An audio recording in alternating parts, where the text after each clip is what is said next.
Hi friends, ఎందరూ తమ పొట్ట చేత పట్టుకొని సిటీలకి వస్తుంటారు. ఇక్కడ ఆటోలు నడుపున్నా కానీ, లేదా హోటల్స్లో పని చేసినా కానీ, మరి ఏ ఇతర రంగాల్లో అయినా ఏదో ఒక పని అనేది సిటీల్లో దొరుకుద్దని పల్లెటూర్ల నుంచి చాలామంది సిటీలకి వస్తుంటారు. అలా వచ్చిన వాళ్ళు ఇక్కడ నానా కష్టాలు పడి, ఎన్నో తిప్పలు పడి ఒక సెటిల్ అవుతాకి ప్రయత్నిస్తూ ఉంటారు.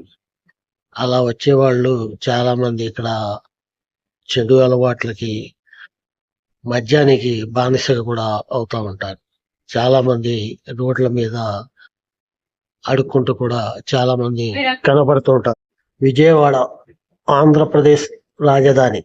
ఈ రాజధానికి రోజు కొన్ని వేల మంది ఎక్కడెక్కడి నుంచో ఇక్కడ పొట్ట చేత పట్టుకొని తమ గమ్యం వెతుక్కుంటూ వస్తుంటారు. వచ్చిన వాళ్ళు ఏ పని చేయాలా ఏంటా అని ఒక నిర్ణయం తీసుకునేటప్పుడే వాళ్ళకి కొన్ని రోజులు గడిచిపోతాయి. మెల్లిగా అక్కడ ట్రై చేసి ఇక్కడ ట్రై చేసి ఏ సెక్యూరిటీ గార్డ్గా, లేకపోతే ఏ షాపింగ్ మాల్లో సేల్స్ మ్యాన్గా, లేకపోతే ఏదో ఒక పనిలో జాయిన్ అవుతారు. జాయిన్ అయిన తర్వాత వాళ్ళు ఎక్కడ ఉండాలి ఏంటనేది చూసుకుంటే చాలామంది గవర్నమెంట్స్లో హాస్టల్స్లో ఉండటం జరుగుతుంది. ఆడవాళ్ళు కానీ మగవాళ్ళు కానీ. ఆడవాళ్ళకి సపరేట్, మగవాళ్ళకి సపరేట్ హాస్టల్స్ ఉంటాయి. ఆ హాస్టల్స్లో వెతుక్కొని వీళ్ళకి వచ్చిన జీతం ఆ హాస్టల్స్ వాళ్ళకి సగం కడతాకి సరిపోతుంది. ఇప్పుడున్న ప్రభుత్వాలు కార్మికుల జీతాల్ని పెంచడం లేదు కానీ కార్పొరేట్ సంస్థలకి బానిసలుగా తయారు చేసే ఒక చట్టాలని తీసుకొచ్చి వీళ్ళతో 12 గంటలు పని చేయించుకొని పెద్ద పెద్ద వ్యాపారస్తులకి, కార్పొరేట్ సంస్థలకి లాభాలు చేకూర్చడంలోనే మన రాజకీయ నాయకులు చట్టాలు చేయడం జరుగుతుంది. సమాన పనికి సమాన వేతనం అని తెచ్చారు కానీ వీళ్ళు చేపించుకునే 12 గంటల డ్యూటీకి సరైన జీతాలు లేవు.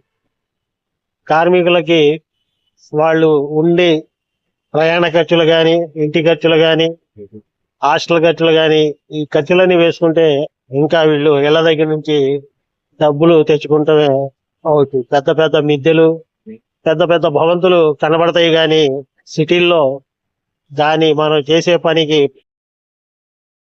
ఫలితం అనేది ఎప్పటికీ దొరకట్లేదు. ఎన్నో సంస్థలు ఏదైనా కానీ ఇంతవరకు బానిసలుగా ఉండేవాళ్ళు ఇప్పుడు క్లాస్ బానిసలుగా ప్రజల్ని తయారు చేయడంలో ప్రభుత్వాలు నిగ్నమై ఉండేవి. వాళ్ళకి కావలసినంత జీతం, సరిపడా జీతం ఏ ప్రభుత్వము కల్పించలేకపోతుంది. వీళ్ళు ఏ గమ్యం చేరాలన్నా, ఎక్కడికి వెళ్ళాలన్నా, ఏ పని చేసుకోవాలన్నా బానిసలుగా బతుకుతమే కార్మికులకి జీవన విధానం ఉంటుంది తప్ప వీళ్ళు తలెత్తుకుని తిరిగే పరిస్థితిలో కార్మికులు లేరని వాళ్ళ మేము అనుకున్నాం. ఇది ఫ్రెండ్స్, మీకు ఈ పట్టణ జీవితాల గురించి మీకు చెప్పాలనుకుంది. వీడియో నచ్చితే లైక్ చేయండి, సబ్స్క్రైబ్ చేసి బెల్ బటన్ నొక్కండి. Thank you. జై హింద్.